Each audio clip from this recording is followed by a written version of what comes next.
when we speak of undivided attention and how it relates to love, first we have to clearly see that love is different from seeking pleasure. This is something that's very commonly used in language too, and it is a source of what results in great confusion many times. So, if we take something very simple as objects, one may say, I love chocolate or I love ice cream. The language we use clearly refers to the fact that one derives pleasure out of it. We consume it, and in the consumption of it, there is a physical chemical response which is well studied by science, which results in what's called dopamine, that results in pleasure being released. And we see also that whenever we seek such pleasure, even science demonstrates that such pleasure is followed by a low. The dopamine that goes high because of pleasure comes low. And therefore, it is always temporary. And that's the nature of pleasure seeking, is that it's temporary. And when we seek pleasure and we think that is love, we are caught in only furthering the me. So this is very obvious in the way we use language.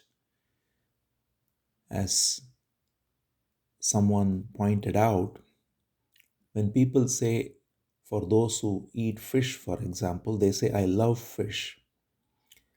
When they say, I love fish, they actually want to eat the fish. They don't actually love the fish. What they want is to eat the fish. So it's not, but that's the way the language is used. But now, if we relate it to people, we use the same thing. So we say, I love my children. So the question then for us is, do I love my children like someone loves their fish? Or do I love my children unconditionally? It's very easy to think that I'm loving them unconditionally, but it's very unconsciously the case that many times we love them like someone loves fish, in the sense that we love to consume and get pleasure out of that, either by just projecting our desires onto them, by projecting our fears onto them, by seeing that they are continuing my so-called lineage, by seeing that they are continuing my tradition.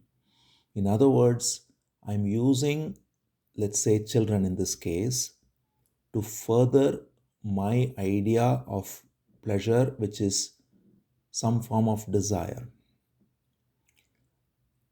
So, if this happens, and this is something we have to be very honest to ourselves to look into how we love our children, for example, and the same is true with love, how we allow our partner or love our friend, love our parents, whoever it might be.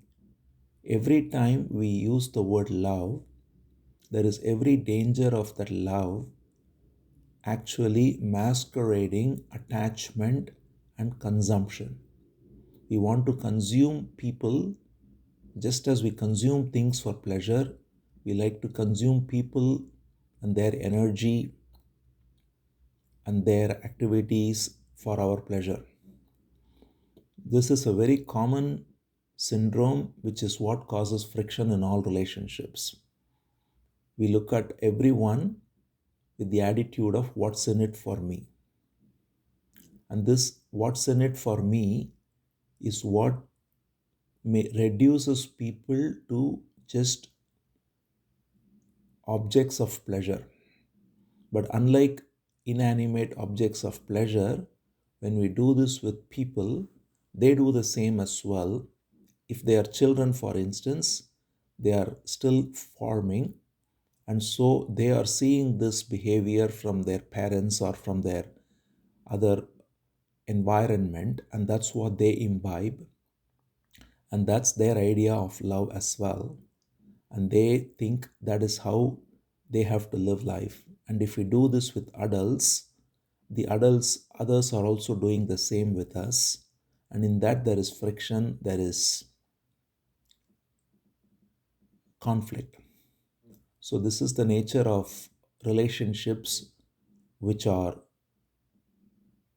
affected due to the wrong understanding of the word love. So, when we have pleasure seeking as our motive, and pleasure seeking is very subtle many times, it's not just as overt as eating chocolate. As we said, furthering our identity is a pleasure. If we think I am a certain, having a certain religious identity, I derive a certain pleasure out of it because it gives security in feeling that I belong to a particular nation or a particular religion. And by seeing someone else being part of that identity, it gives pleasure. So I may indoctrinate my child unconsciously to further my sense of pleasure of belonging to a certain identity. Or similarly, ideologically, I may get some pleasure out of some ideology through various emotional highs. I may get some pleasure. So, all of these are pleasure seeking. And when there is pleasure seeking, which is attachment, which masquerades as love, then there cannot be attention because the attention is divided, because the me is very active there in either overt or in a very subtle way. And that me then becomes the focal point of our consciousness, and everything is at its service. So, all of this we have to be very clear about by being aware, and all of this is meditation. Meditation is not simply just struggling with thoughts or watching breath or any technique that one can learn. All of that is very preliminary. True meditation is open eye, where the eyes are open or closed, it doesn't matter. But even when eyes are open, one is very aware of all the movements of thought which are causing one to get identified with me and just go about every relationship, every moment, every interaction with the goal of what's in it for me. When we are aware of all this, that very awareness brings about freedom from it. That is the miracle of awareness. Awareness is that which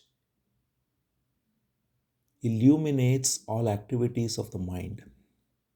So, when we are unconsciously going about life as practically everyone does, there is no awareness because we are identified with the thought pattern which is caught in all these movements of pleasure, as we said.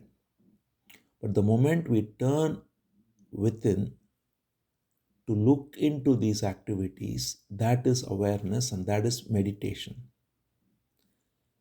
So, when we are in satsang, what we are looking at is our own mind. The mind that is going outwardly, which is identified falsely with all these various ideas and ideologies and attachments, when the activity of the mind is being seen clearly, that is satsang, that is meditation. And when we do that, then what happens is the very awareness of this inattention brings about clarity and attention, because we are then not anymore the I that wants to consume others but we are aware of this false I that wants to consume others or consume anything for pleasure. And when there is an awareness of this false I, then that very awareness dissolves this false I, because clearly when I am aware, I am not anymore identified as the I who is caught in these attachments. So this turning within to be aware of the movements of me is meditation. And when we turn within and look at all these activities, every moment there is this clear awareness by turning within. Then in that clarity, when the me dissolves, then love awakens. Because when the false identification with me is seen as not the true nature of self, because when I am aware of it, then there is the awareness which is prior to, or which is foundational to all these activities of me. It is the screen on which all these activities are happening. So when I recognize through awareness the screen of all activities, then the scenes unfolding on the screen don't have the same grip they had. So in this awareness, then there is a holistic view of what is. And everything that rises then is seen as spontaneous rising in this screen of awareness. And that seeing results in a natural outpouring of love. So love is not something we can cultivate through just some hypnosis or telling ourselves, but clarity results in love, and love gives more clarity. Both go hand in hand. That is the other way of putting jnana and bhakti go hand in hand. It is jnana is clarity and bhakti is love. They both go hand in hand. Through awareness awakens clarity, which gives love. And when there is love, which is unconditional, then where we see things as they are, see people as they are, then in that seeing, there is no division and there is unconditional love then of what is. And then there is only the unitary movement of what is. That is, whatever rises is seen completely without any division.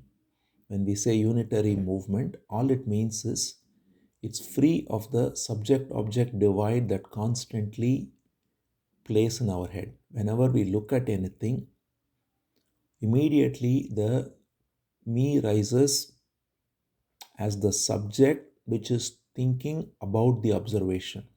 If there is a thought, then there is a thought about that thought, which is me. Similarly, when there is an observation, there is a thought about that observation, which is the me. If I look at a flower, just looking the flower is a unitary movement. There is only the looking of the flower. But when the me rises and says, I want something with this flower, I wish this flower were in my room or here, or I want to take a picture, all the movement of the me takes it away from the unitary movement, and we just use the flower as a means to some pleasure we want. But when that flower is seen with total attention and love, then there is no me thinking about the observation. There is only the observation of the flower. That is the unitary movement. That is what is meant by saying that also that the observer is the observed. So when the observer and the observed are separate, that is the Observer is the subject, observed is the object. When there is a separation between the subject and the object, then there is division, conflict, all the things we saw. When that division is dissolved, then the observer is the observed. That is, there is only the observation. There is only seeing. There is no separation between seer and seen. There is total seeing each moment. And that seeing is true love, it's true attention. To come upon such seeing is true meditation. And it's not just seeing, it's listening, it is thinking, it is speaking, acting. All of this can happen without this division. And when there is division, if it rises, there can be an awareness of it, and that is what is the essence of the question, who am I? We can ask the question, who is the observer here, or who is thinking about it? We recognize that it is the false me. And where is all this happening? It is happening in the ground of awareness. So the ground of awareness is primary. The false me comes and goes. And when the false me that comes and goes is seen through alert awareness, then it doesn't have a hold. But that alert awareness itself is only necessary when there is inattention that rises this false I in the first place. So if we are in unconditional love, then the awareness is spontaneous and there is no false I rising. But when there is slipping out of this unconditional love into the me, then there is the need for the alert awareness to instantly catch this false me from taking hold and dissolving it to go back to what we are. And that seeing of everything as divine is the essence of surrender. When we are every moment through unconditional love and through awareness, remain free of the me and therefore see everything as one unitary movement of the divine, then we are in the lap of divine every moment. So that is the essence of the last verse, which we have quoted many times in Arunachala Pancharatnam. Beautiful verse. It says, Sarvam tava krititaya satatam. So he says, everything is seen as you. Bhajate ananya pritya. And one who loves everything without seeing other. Sajayati. So he is the one who truly has accomplished the purpose. And he sees Arunachala in everyone and everything. So when we look at everything, we can see the divine not as some projection of thought, not as some form, but the very form that is here in front of us is divine. So we look at everyone with eyes of unconditional love, and that brings about awareness and undivided attention. So they go together, and that results in living each moment fully. But when there is inattention, then there is the need for alert awareness to be instantly catching the inattention, catching the me that rises, and thereby be free of it. So this is essentially the way of living in surrender, free of the false me, and abiding in Arunachala, as it is said. Arunachala means again the stillness of the heart. That is the meaning of Arunachala. When the heart is still, then the body, senses, thought, all of them function on their own without any sense of separation, with no identification of me doing this, doing that, but just the natural flow of activities in the ground of stillness. That's the essence. In the Nanyar book too, it is essentially to not be running behind thoughts, but to be instantly turning attention back into the source. So that's exactly right. And that is approached in different ways. See, when we look at the me that's having a thought, if we are aware of the me that's having the thought, that is the question to who is having this thought. So when we say who is having this thought, it is the I thought that is having the thought. And the I thought always takes on a form through some identification to have a thought. So that is why in Ulladu Narpadu 2, it is said that the I thought or the ego is like a ghost which cannot stay alone. Therefore, it always takes on some form. Urupatri undagum, there is a verse there. So it takes a form. So the form that the I thought takes is what we call the me, right? The me can be the identity of a employee or a father or a national or any identity that is built by thought is me. So the I thought that is by itself just rising spontaneously gets identified with the thought and becomes the thinker or the observer or the doer.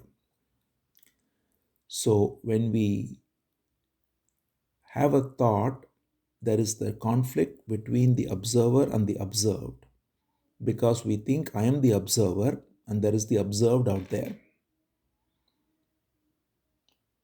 right? So the observer is identified as me and the observed is seen as something else. And even when there is a thought in the head, the thinker is seen as me and the thought is seen as something the thinker has. So the pointer here is the same pointer, but recognizing the first the false division between thinker and thought. Because it is not that I am having the thought, it is thought that is having a thought. Right? So that's the main pointer with recognizing that thinker is also a thought. It is the I thought that has taken on an identity which has become the thinker. And that thinker is having a thought. So, for example, to make it very concrete, let's say it's a very easy example. Let's say I'm watching the news and I'm very affected because, let's say, something happens which affects my identification with a certain, let's say, ideology or something like that. Now, the thought is having an effect because there is the identification with a particular ideology, which is also a thought, right? So, if one is, let's say, simply put left leaning or right leaning, then that they have created an identity out of that thought pattern. And that identity is now struggling with another thought, right? Liking something, disliking something, and all the rest. So the thinker is thought, which is then struggling with other thoughts, thinking about other thoughts, and all the rest. So when we recognize this false division, the thinker is also a thought, then that makes us, first of all, be free of identification with the thinker as me, right? Otherwise, we think I am the thinker and I have to somehow get rid of this thinker, right? But this is just directly being aware that the very thinker is not me, it is just another thought. Then the question, what you said, where is this thought happening or who is having this thought? Now, who is having the thought will also include who is having the thinker then, right? Because the thinker is also a thought, as we just saw. So, who is having the thinker and the thought? Who is identified as belonging to a particular party, let's say, or belonging to a particular ideology or whatever it might be, right? The root of, so it is like there is a, the root of everything is the ground of awareness. So when the me is seen as a thought, then we see that the thought, the thinker and the thought are both happening in the ground of awareness, which is the true I. So that is exactly what it is. So it's about, but then, as we said, but when there is true unconditional love, then this division is not there between thinker and thought. If a thought rises and there is only the thought and there is no thought about the thought, let's say we see a flower, as I said, and the flower is simply seen with love without any thinking about it, that I want this, I want that, none of that, then there is just the flower. Then there is no need for even asking who am I, because there is no I there. There is only the observation of the flower. So for example, if you are watching a sunset and you are completely quiet because the sunset is so beautiful, then there is no me there. There is just the sunset. Then there is no one there to even ask the question, who am I? Who is watching this? All of this is needed only when the me rises. So when the me rises, dividing itself from what is, either outwardly or inwardly, and because of the division, it creates a separation, then we ask, who is having this thought? And when we recognize that this awareness is where it's happening, so we don't have to necessarily even verbalize the question, that's why. But when we are aware of the me that is having the thought, that is the one having the thought. So when you said, who is having the thought? I am having the thought. Then who am I? Right? So that I, which is having the thought, is the awareness. So by being aware of the thought, I am simply going to the same place of who am I, by being aware of the thought and the thinker. When there is an awareness of the thinker and the thought, then there is the non-verbal answer to the question of who am I, which is pure awareness. And when we abide as that awareness, then there is silence. But when another thought comes, the same thing happens. As far as here and now goes, it is simply to point out that it is outside the movement of time and space. See, we cannot locate the here anywhere. The I thought rises in the heart and it causes the sense of I am, which is then coming forth and identifying with all of this. And time also is divided as past, present, and future. But when the division of all of this goes away, then there is only the presence which is outside of time and space. So there is no, the here is just what is. See, the heart, as clarified by Ramana Maharishi many times, is only an indication, because the true heart is everywhere. Right? Yes, many places he has clarified that the physical heart, which is the right of the chest, which is referred to, is only an indication to, to recognize that the I rises from there, right? But in reality, the I is the presence that is everywhere. So when one is, as I said, if one is looking at a sunset and there is the sunset and there is no separation from that sunset, the sunset is here. There is no point in space to say this is where the sunset is, just as there is no point in time to say this is where, this is when it is. It is just what is here and now. It is outside of time, outside of space from a linear standpoint. It is just total presence, which is here and now. So, but we don't have to get very technical about all of these things, because what happens also is that the mind wants to understand and try to capture everything as a concept. And this conceptual thinking is itself the me, right? The desire to understand and the desire to figure out. So that's why it's very important to remain very simple. And if a particular word resonates, we take it. If it doesn't, we leave it. But the important thing is to remain in that stillness of the heart and let it reveal everything, right? When we sit in silence, is there a need to, if there is a clarity here that everything is an appearance of the divine, everything is an expression of the divine, then that very clarity quietens thoughts, right? When the normal perception of everyone is that there are so many people, so many things, everyone is separate, and then there is all the division that comes. But when one recognizes that everything is an expression of the divine intelligence, right? That's why Krishna says in the Gita, Sarvam Vasudeva iti Mahatma Sudurlabha.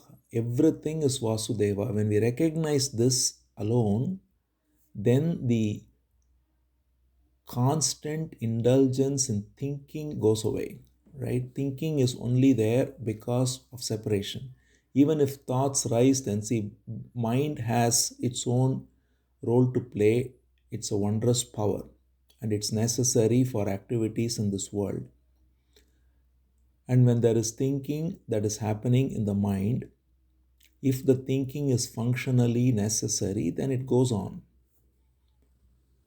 For instance, if you have to know how to go from point A to point B, if you want to know how to write something, if you want to know how to cook a recipe, all of these requires thinking, and that thinking is functional in nature and it doesn't have any problem. But when there is thinking about thinking, right, that's what it is meant by me. When there is thought that is separating itself from thought and wants to have some agenda for itself. So, for example, just to take a simple example, as we said, cooking a recipe is a simple thinking, which is not a problem. But if there is thinking about the thinking, whether will I cook it well, what will people think about it, will people, there is so many thinking about the thinking, which is from the standpoint of me, right? Which is what is causing division and conflict.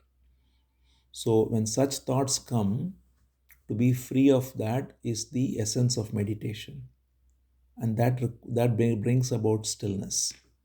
So one can either do this inquiry by recognizing that all these thoughts about, whenever we have thinking about thinking, all of this thinking is only a product of conditioning, and it is just another thought rising in awareness. Or we can clearly see that everything is happening perfectly as ordained. So when we see everything as an expression of the divine intelligence, then there is no thinking about thinking. There is a total surrender to what is, a total acceptance of what is. And when there is a total acceptance of what is, that dissolves this thinking about thinking as well. Then there is only the functional thinking which is necessary. It goes on. When it's over, it's over. And there is no separation of the me that wants to, that worries about it, that's anxious about it. None of it, because there is just a total surrender and a total acceptance of what is. So that's why surrender and inquiry are two sides of the same coin. If we simply totally accept what is, then there is no need for any inquiry actually. We can simply surrender, and by just totally seeing everything as divine. See, when we see that there is only the divine that is rising in every form, every human, every animal, every inanimate object, everything is an expression of the same divine, which is all there is. And when we see that, then there is, in that very perception, there is unconditional love.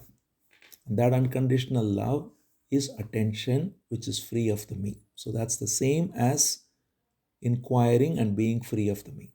See, when you look at a bird, as you said, the memory that is there that it is a bird rises spontaneously. To not want to know it is another want then.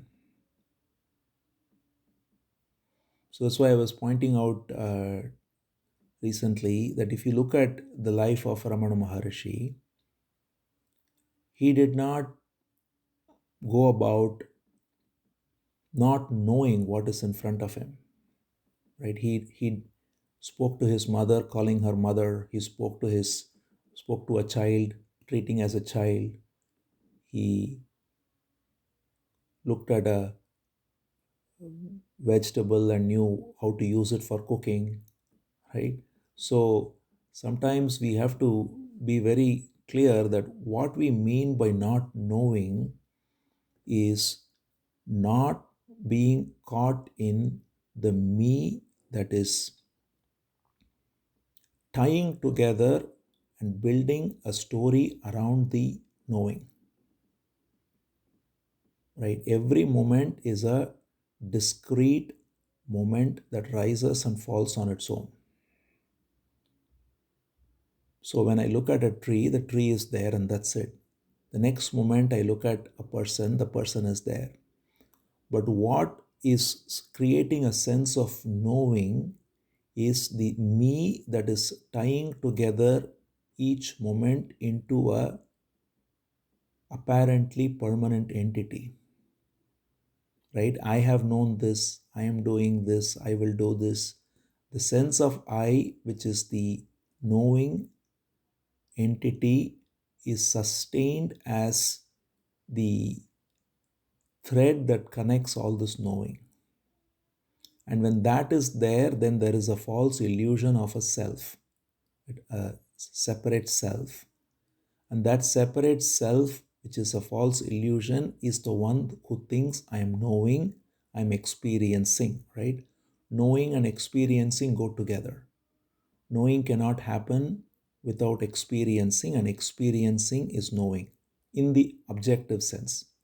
We're not talking of experience free of duality, right? Any experience which has the division of the experiencer and the experienced is sustained by knowledge. And so, when the knowing is there, which is experiencing, and it is tying each moment, which is discrete, to a continuous sense of false self, that movement is the false knowing. So, a longing, if you put it in that way, surrender is nothing but letting go of this false self, which is the illusion of an entity which is knowing and experiencing everything. Then the knowing and the experiencing happen on their own without anyone knowing or experiencing. Yeah, it's the longing to know the reality of the knower. Right. It's the longing to be free of being caught in the false me, which reveals the true knower as awareness itself. Yes. That's all. Because sometimes it results in a kind of, this is where people get into idea of, for example, samadhi and so on, right? Where there is no perception of the world at all. And there is and that is not what is pointed to, because the world, as there is a beautiful expression that Ramana Maharishi used to quote, which is Drishtim jnanamayam krutva pashyed brahmamayam jagat. So when the eyes are the drishti, the vision is of jnana, then the world is seen as Brahman. Pashyet Brahmamayam Jagat. So it is the classic example given in Vedanta too. You can see a gold necklace or a gold bangle or a gold ring, and what is there is only the gold. That's all. So we don't have to melt the bangle or the necklace in order to see the gold. The gold is on, there is only the gold even when the bangle is seen or the necklace is seen.